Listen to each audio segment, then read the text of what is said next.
Hi football fans, my name is Cillian O'Grady, the Irish Flying Canary and a long-time Norwich City fan. Welcome to the first edition of the Beyond the Barclay podcast focused on travelling supporters, O'Grady Away Days. In this episode we will focus on the city of Bristol and specifically the Robins, Bristol City Football Club. I know along with many other Norwich fans we are looking forward to our trip to Bristol on Friday night. This podcast will hopefully give you an insight into getting to Ashton Gate and back home safely and enjoying all that Bristol has to offer. And given that the Robins are due to host Watford, Sunderland and Preston before the end of the season, this will hopefully serve as a useful guide to other supporters too. There are probably not going to be many of us flying to the match, unless some of the other international Canaries or Robins fans are planning this trip. Although I have heard a rumour that Rory McConville's dad might make the trip over from Belfast, and maybe some of Jason Knight's family might travel over from Dublin. Anyway, for anyone flying to Bristol, the airport is well connected to the city using the A1 Flyer bus that goes to Templemead Station. You can hop off at Parson Street if you want to stop reasonably close to the ground. Of course, I'm no expert on Bristol, so I'm delighted to be joined by two very special guests on the show who can no doubt give us a much better insight. A member of the South West Canaries based in Bristol, Tom Chambers, and Bristol City fan, Liam Fowler. You're both very welcome to the show. So, maybe you'd like to introduce yourselves. Let's start with you, Liam. My name's Cillian Fowler. Been a long time suffering Bristol City fan since the age of 5, I believe it was, when my first game. Yeah, through and through, ups and downs, mainly just a level playing field these days with just us. Mid-table mediocrity. Hopefully it'll change this year. Yeah. Well, yeah, it's too many drop points from winning positions for my liking, but it's one of those, isn't it? You'll take the rough with the smooth, as they say. Well, meet the team who's got the record for that this season. So you're speaking to the wrong team about that. Yeah, so we've got to be pushing you close. We've dropped quite a few points from winning positions late in games as well. Story of our season, I think, as well. Tom, do you want to tell us about yourself? Yeah, sure. So I live in Bristol, originally from Norfolk, season ticket holder. At Norwich, I've lived in Bristol for 14 years or so now. And we've always had the bragging rights in the South West. And I'm starting to think that might be on the turn. Eagerly awaiting Friday's game. Lovely. So maybe, Liam, you could tell us about your match day ritual. Obviously, you go to Ashton Gate, I assume, quite a bit. What does a football match day look like for you? It takes about an hour and 20 minutes. So what I usually do is I drive from here. The route I usually take takes down through Bath, go around the outskirts of Bath, not through the city centre because it's a nightmare at times. The A4 straight past Keynsham into Brislington, and I usually get on the park and ride. Okay. So it usually takes about an hour and 20, between an hour and 20 and an hour and a half to get down there, depending on what traffic's like. Tend to get there for the first bus, which is usually about 12, 2.5 hours before kick-off. And you get off Winterstoke Road, literally right by the KFC, right outside the ground. 30-second walk from the bus stop, and then obviously after the game, back out there. Bit of a queue to get on the park and ride, but it's for me, I find it quite easy. Straight on the bus, and then you're straight on the A4 on the way home, away from the traffic already. So that's what I usually do. On the rarity, I get the train from Salisbury straight to Templemead, and then about 40-minute walk from Templemead across to Ashton Gate. Couple hours if you stop at every pub like we tend to on the way through. But yeah, it's either or. It's either I drive, get the park and ride, or train into Templemead from Salisbury and then walk across. I've always struggled leaving Ashton Gate to do anything except walk back into the city. I mean, so there must be some secret to getting that park and ride bus, is there? Wow, there is three. I think there is 3 different park and rides. You've got the 82, which goes to Brislington. You do have one that goes over to Templemead, and I think you've got Parkway as well. So AG 1, 2, and 3 of them there, they're called. But yeah, luckily for me, I think they all pretty much drop off at the same sort of point. I'm not sure about the Templemead. I kind of don't know off the top of my head where that one drops you off, but it does take straight to the station, so that's easily done. Super. And Tom, I'm sure you've got your rituals. I don't know how often you get to Ashton Gate. Do you ever go when it's Norwich are not playing with any of your pals? I have been. I have been for my sins. We featured 3 times last season, or sorry, last calendar year, including the League Cup. So I have been probably more often than I'd like over recent years. But our match day ritual, I would say for the South West Canaries. So there's 50 strong coming on Friday. So we usually go to the Spotted Cow down on North Street there.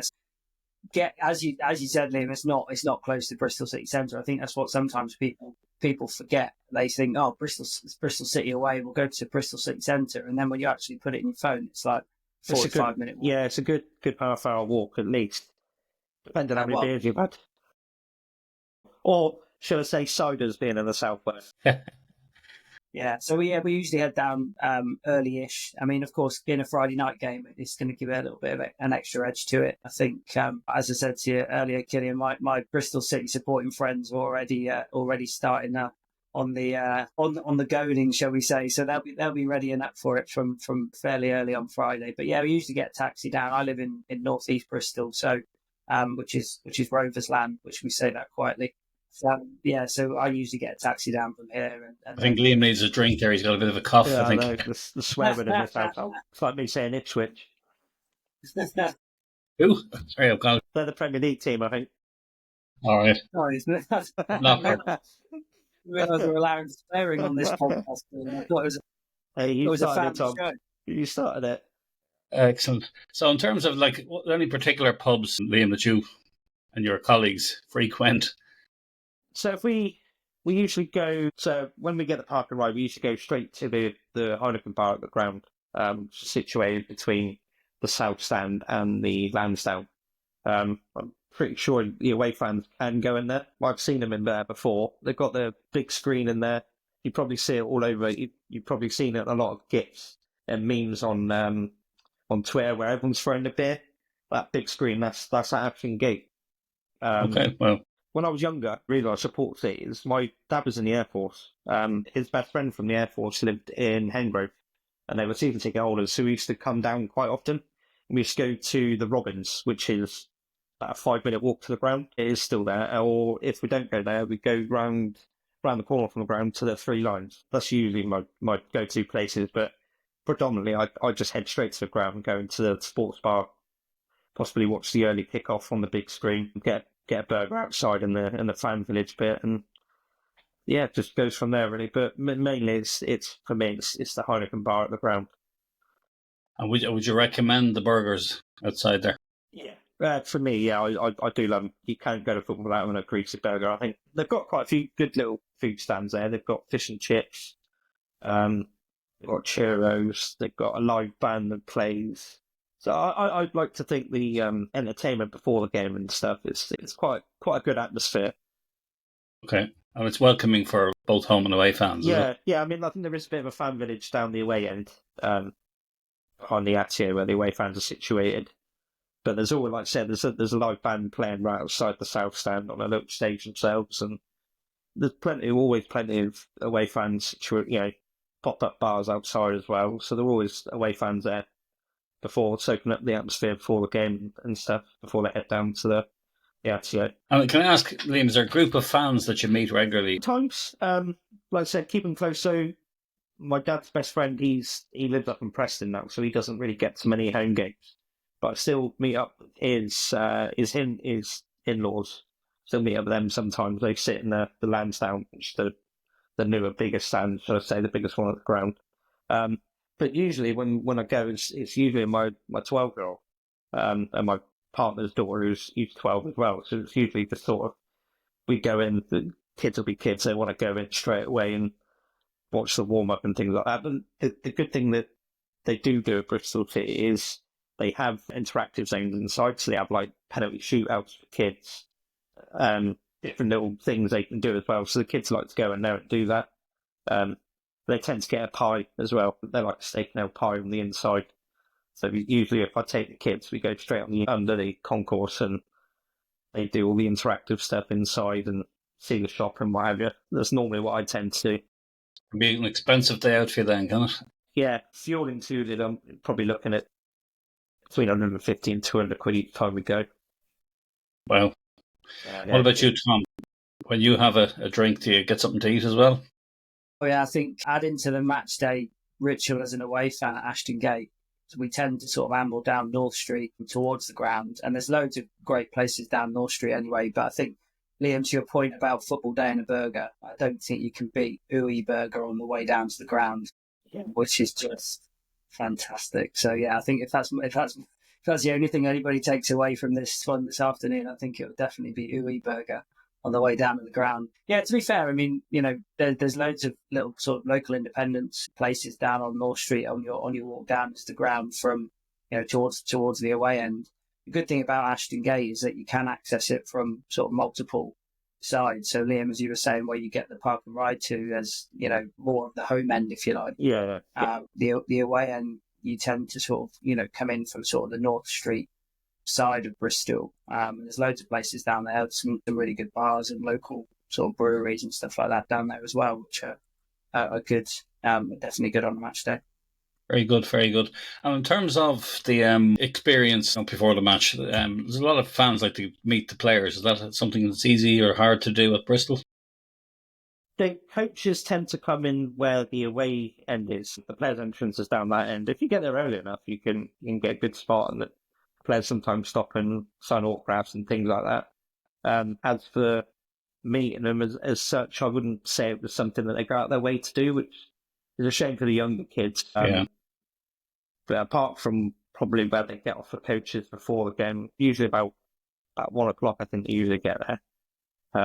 So if you're there in good time for that, then yeah, there is a good chance you can get some pictures and stuff, depending on what mood they're in, I suppose.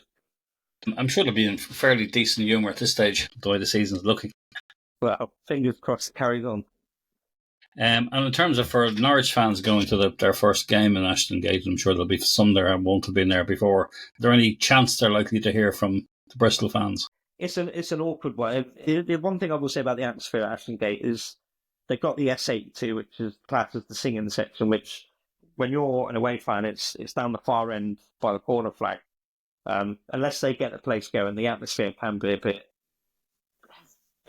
dull at times. I have to admit that. But it's the usual things. It's things like you'll probably hear the Scott Tyne song. You hear Howard's got his own song now, the Japanese international we signed. Obviously, 8 Men Had a Dream. There's about 8 players that ripped their contract to save the football club in the 80s. So they've got their own little chant going for that. And obviously, all the younger generation drum up the newer ones these days. It's quite generic. I suppose a lot of them are the same. A lot of clubs, just a few tweaks here and there. But the main ones are, you'll hear City Alley, you'll hear that one, and probably 8 Men Had a Dream. You'll hear that one without a doubt. Okay. And Tom, what sort of rendition will the South West Canaries have to entertain the Bristol fans? Well, it depends whether our friends with the drum will be attending on Friday night or not. But to serenade the Bristol City fans, I don't know, perhaps we forgot that you were here or you're supposed to be at home. I'm not entirely sure which one we'll choose.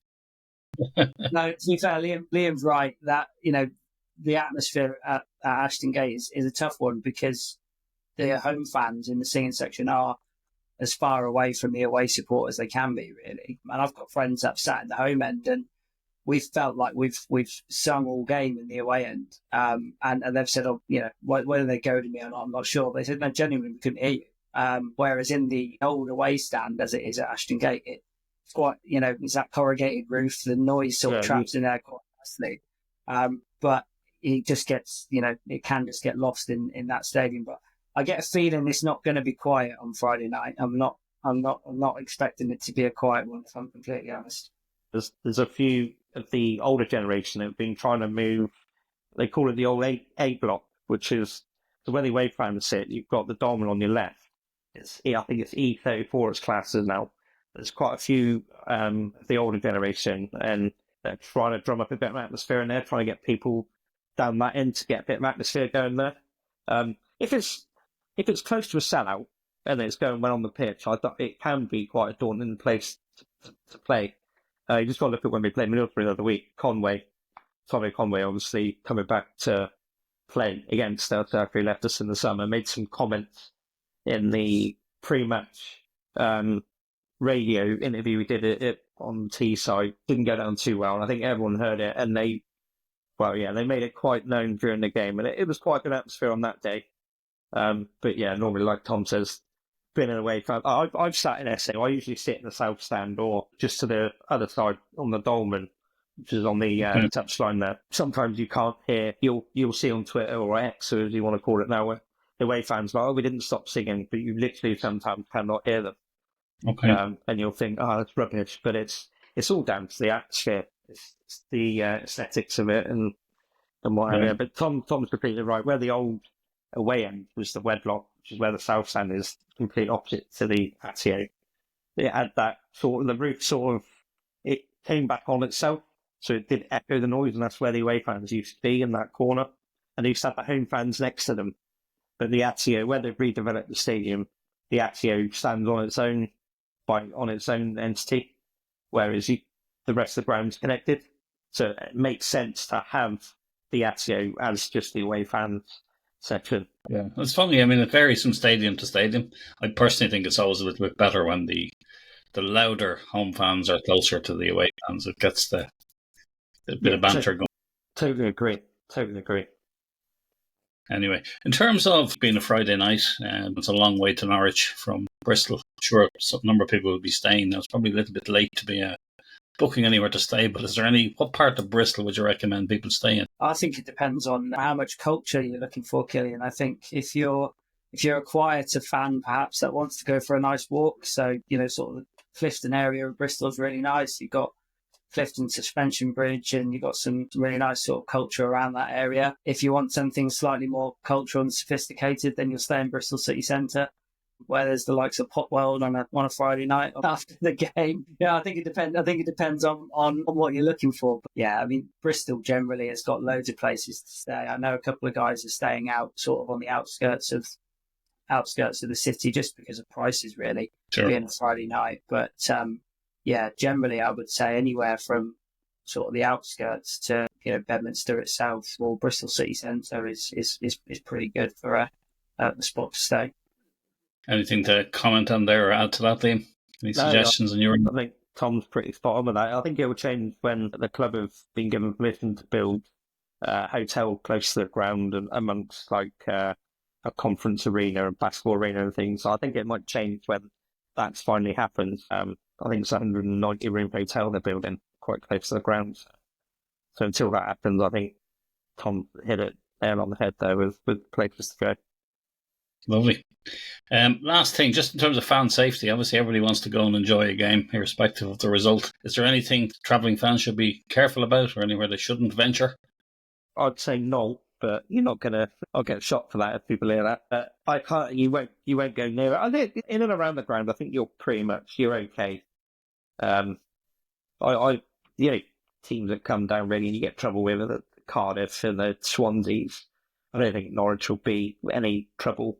They're quite good at segregating the fans because, obviously, as I mentioned before, the Atio's its own entity. They usher the away fans out towards as Tom was saying, the North Street side of Bristol, and don't really see many home fans going amongst them, if that makes sense. But I'd say safety-wise, I don't think there'd be any problems whatsoever. Lovely, Tom. You'd agree? I was just going to say that at the start we talked about the park and ride, but I think the reason why you might not have seen it is because you'd have to turn left out the away end and left again essentially round the home end.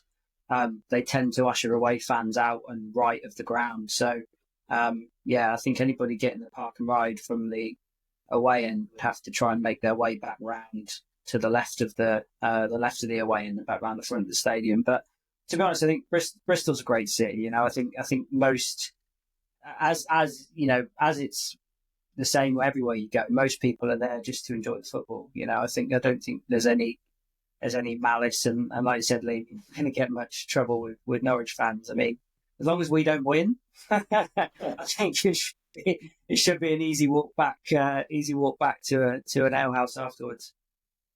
And finally, I know, Liam, you mentioned the blue team close to us. I'd be really curious to hear about the blue team closer to yourselves. Tell us a little bit about that rivalry. I know you don't play each other very often. It goes back years. Obviously, we burnt and they're famous known as gas heads, burnt down their stadium. It built the old gas works, I think, many years ago. I think they're quite irrelevant to us these days. You just got to look at the Bristol edition Monopoly. They didn't make it onto it, but Bristol Manor Farm, who played Southern League football, did.